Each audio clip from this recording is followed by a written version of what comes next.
everyone! Welcome back to the Project Awesome. So I'm back with a new product review, and today we're going to review another skincare product. Today we're going to talk about this new and trending na sunscreen sa TikTok, and this is the Suave Ectowin Multi-Peptide Lactobacillus Hybrid Sunscreen. Ang haba ng pangalan. Sobrang na-curious ako sa kanya, kaya binili ko siya. So if you wanna know more about this Suave Hybrid Sunscreen, then please keep on watching.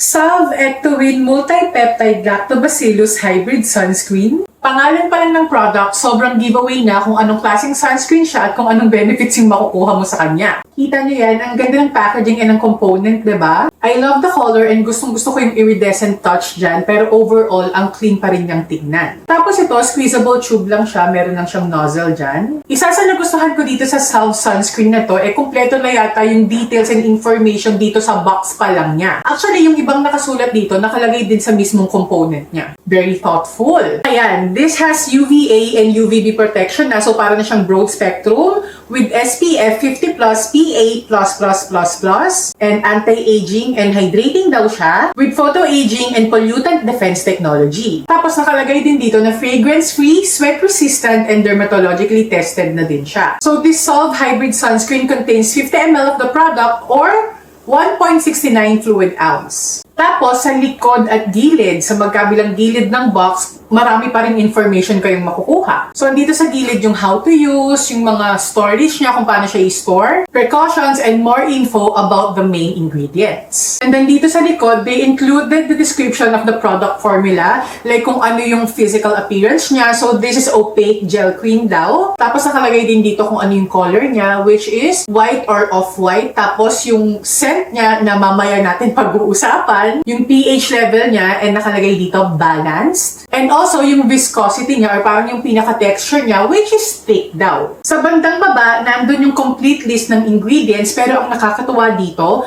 merong breakdown ng active ingredients niya. Like kung ano-ano dito yung ingredients ng mga UV filter. So makikita mo na agad kung anong klaseng UV filters yung nandito, kung ano dyan yung anti-aging, kung ano yung antioxidant, at yung hydrating na ingredient. Usually, kapag nagre-review ako ng skincare products, especially ng mga sunscreen, tinitignan ko isa-isa yung ingredients niya, inaaral ko, at ang pinupuntahan kong website is yung INCI decoder. Nakakategorize na kasi lahat doon, kung anong klaseng ingredient siya, kung para saan siya, anong purpose niya, anong benefits niya, kung anong klaseng UV filter yan. Pero dito, dahil nakalagay na dyan, hindi mo na kailangan pumunta sa website na yon, nilapag na nila dito dahil. Kung interested pa kayong malaman kung ano yung benefits ng mga main ingredients, ito, ayan nakalagay din dito, like yung Ectowin, yung lahat ng klase ng peptides nakalagay dito, isa-isa nilang nilagay dito yung benefits niya at kung anong klase siya.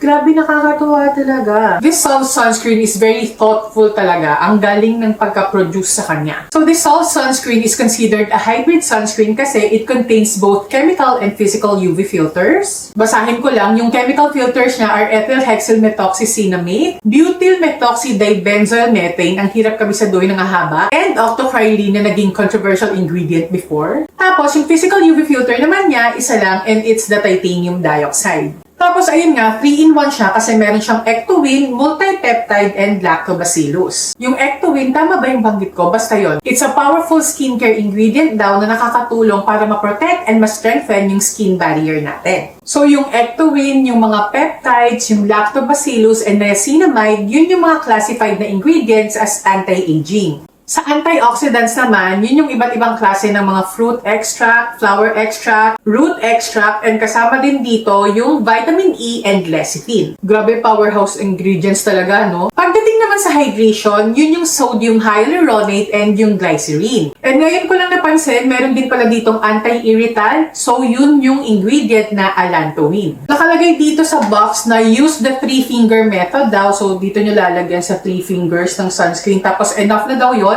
for the whole face and your neck. Pero ako, hindi ko na sinusunod yon, ina-eyeball ko na lang kasi sanay na akong maglagay ng sunscreen since long time user na ako ng sunscreen. So parang kabisado ko na kung gaano karami yung ilalagay ko, kung saan mga areas ilalagay, ganun. As mentioned, thick yung viscosity niya, at kung hindi ako magme-makeup, para sa akin, enough na rin siyang gamitin ko as my day moisturizer. No need for a separate one na. Nasubukan ko na din siyang gamitin with makeup at okay din siyang pang skin prep, hindi siya mabigat, hindi siya malagkit. Hindi naman siya super dewy, pero hydrating at moisturizing nga siya. Pag ito lang yung ginamit ko, tapos hindi ako nag-powder, mag-all up talaga yung T-zone ko, which is normal sa akin, pero hindi naman yung lapot na lapot ka. Pagdating sa scent niya, totoo yung chismis tungkol sa amoy niya. Meron nga siyang unpleasant smell, pero hindi naman yung mabaho. Well, depende siguro kung paano yung pag-perceive mo sa scent. Pero para sa akin, hindi naman siya mabaho, pero hindi rin siya pleasant for me. Ayoko din yung amoy niya. The scent actually reminds me of old skin balms. Alam niyo mga pinapahid na mga thick na cream nung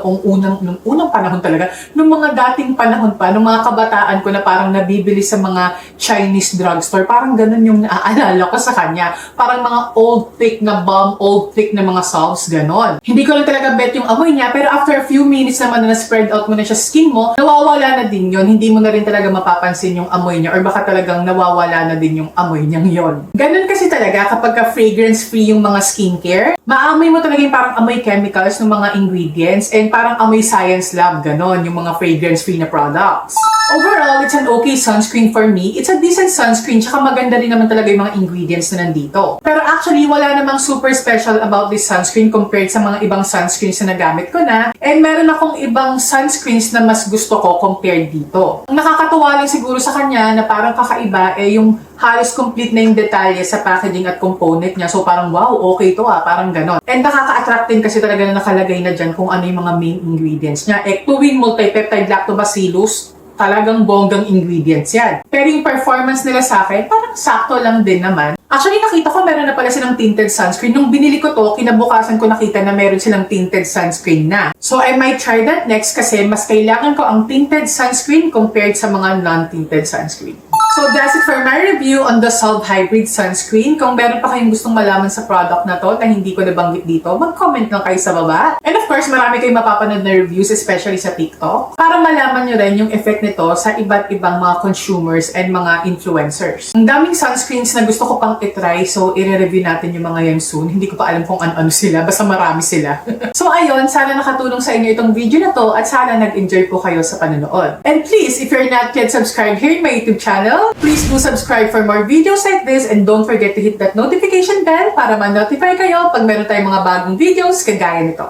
So yeah, that's it for this video. Thank you so much for watching and I hope to see you in the next time, you guys. Stay awesome and accomplish your mission.